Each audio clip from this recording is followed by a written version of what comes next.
Di sini saya akan menjelaskan pada bagian tabel terdapat transaksi berjalan ada dua jenis data, yaitu ekspor impor barang dan ekspor impor jasa. Pada ekspor impor barang dibedakan menjadi dua jenis, yaitu ekspor impor migas dan non migas. Neraca perdagangan Indonesia mengalami defisit pada tahun 2019 sebesar 1,6 miliar US dollar dan mengalami surplus pada tahun 2020 sebesar 23,9 miliar US dollar. Sedangkan ekspor impor jasa Indonesia mengalami surplus pada tahun 2019 sebesar 7,6 miliar US dollar dan tahun 2020 sebesar 9,8 miliar US dollar.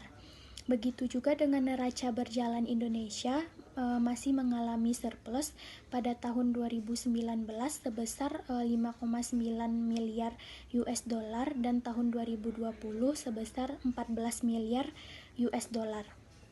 Dari tahun 2019 sampai tahun 2020, rata-rata semuanya mengalami surplus. Pada tabel kita bisa lihat defisit transaksi berjalan makin menurun dikarenakan surplus dari neraca perdagangan barang akibatnya penurunan impor karena melemahnya permintaan domestik. Akan tetapi untuk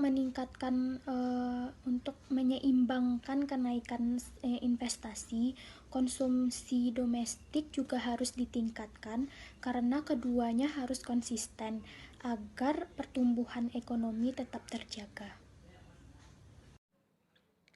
Penjelasan pada item yang mengalami defisit dan pada item yang mengalami surplus. Pada transaksi berjalan terdapat dua data, yaitu data ekspor impor barang dan ekspor impor jasa. Pada ekspor impor barang dibedakan atas dua jenis, yaitu ekspor impor migas dan non-migas. Neraca perdagangan Indonesia mengalami surplus pada tahun 2019, yaitu sebesar 1,647 miliar US dollar, namun mengalami kenaikan lagi atau surplus pada tahun 2020, yaitu sebesar 23,933 miliar US dollar. Ekspor impor jasa Indonesia mengalami defisit, yaitu pada tahun 2019 sebesar 7,640 miliar US dollar dan pada tahun 2020 mengalami defisit sebesar 9,843 miliar US dollar. Neraca berjalan Indonesia mengalami defisit pada tahun 2019, yaitu sebesar 5,933 miliar US dollar, namun masih mengalami surplus pada tahun 2020 sebesar 14,090 miliar US dollar. Di tahun 2020, neraca perdagangan Indonesia mengalami defisit karena nilai impor yang lebih besar daripada ekspor, terutama di bagian jasa. Hal ini disebabkan karena hak paten dan kekayaan intelektual dari Indonesia dibajak negara lain, seperti hasil karya batik dan kesenian lainnya seperti tari pendek dan tari piring, serta kuda lumping diakui Malaysia sebagai milik Malaysia, sehingga royalti dari kekayaan intelektual yang harus dibayarkan negara lain tersebut tidak masuk ke Indonesia. Berikut langkah yang telah dilakukan oleh negara pada item yang mengalami defisit, yaitu yang pertama, dalam jangka pendek menggunakan kebijakan moneter, yaitu kebijakan Bank Indonesia atau BI, terutama mengenai suku bunga. Dalam jangka pendek ini, BI harus mengatur suku bunga sehingga uang yang diinvestasikan ke kita tidak boleh berada di bawah ekspektasi pasar, karena suku bunga Amerika besarnya jelas. Yang kedua yaitu industri hulu atau upstream. Karena industri hulu menghasilkan output yang akan digunakan di industri berikutnya, ada 17 jenis industri hulu yang diberi insentif fiskal. Apabila membangun di Indonesia akan dibebaskan dari PPh Badan. Jika misalkan investasi 30 triliun bisa dibebaskan PPh Badan selama 20 tahun. Sehingga outputnya bisa dijual lebih murah dan digunakan oleh industri dalam negeri lagi. Yang ketiga yaitu membangun infrastruktur, yaitu bertujuan untuk memperlancar barang ekspor agar cepat sampai ke negara tujuan. Yang keempat yaitu menyediakan informasi yang akurat, update, dan terpercaya mengenai informasi terhadap barang domestik tersebut. Saya akan melanjutkan materi tentang penjelasan pada item yang mengalami defisit dan pada item yang mengalami surplus.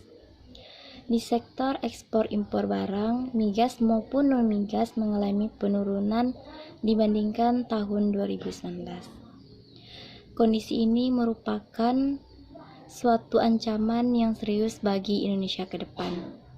Apalagi mengingat di tahun 2021 telah terjadi krisis ekonomi akibat COVID-19 dan pemerintah berupaya menanggulangi krisis ekonomi tersebut sesuai dengan kebijakan dan peraturan yang ada di Indonesia. Dan masih dipertimbangkan kapan berakhirnya dan kapan memulihnya perekonomian seperti sedia kala. Langkah kebijakan yang harus dilakukan negara pada item yang mengalami defisit. Yang pertama, menetapkan pengeluaran pemerintah yang hemat. Maksudnya, pengeluaran pemerintah tersebut harus seimbang dan sesuai dengan pengeluarannya. Yang kedua, menetapkan harga maksimum terhadap beberapa jenis barang seperti BBM dan gas.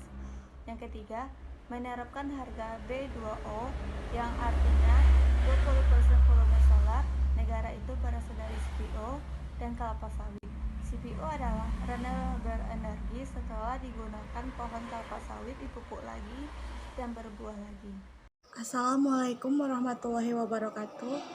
Saya Novita Widyaningsi dari kelompok 3 akan menjelaskan tentang langkah yang telah dilakukan negara pada item yang mengalami surplus, yaitu yang pertama, meningkatkan ekspor daripada impor serta memperluas pasar ekspor, dan yang kedua, mengendalikan impor barang melalui pengawasan yang ketat, dan yang ketiga, meningkatkan daya saing produk domestik agar dapat berkompetisi dengan produk impor. Dan ada juga langkah yang harus dilakukan negara. Yang pertama, menerapkan kebijakan berimbang, yaitu kebijakan penggunaan anggaran negara di mana pendapatan dan pengeluaran seimbang. Dan yang kedua, menerapkan kebijakan anggaran surplus, yaitu anggaran dengan penerimaan negara lebih besar daripada pengeluaran. Kebijakan ini dilakukan di saat inflasi. Dan yang ketiga, pengaturan posisi barang di e-commerce terhadap produk impor.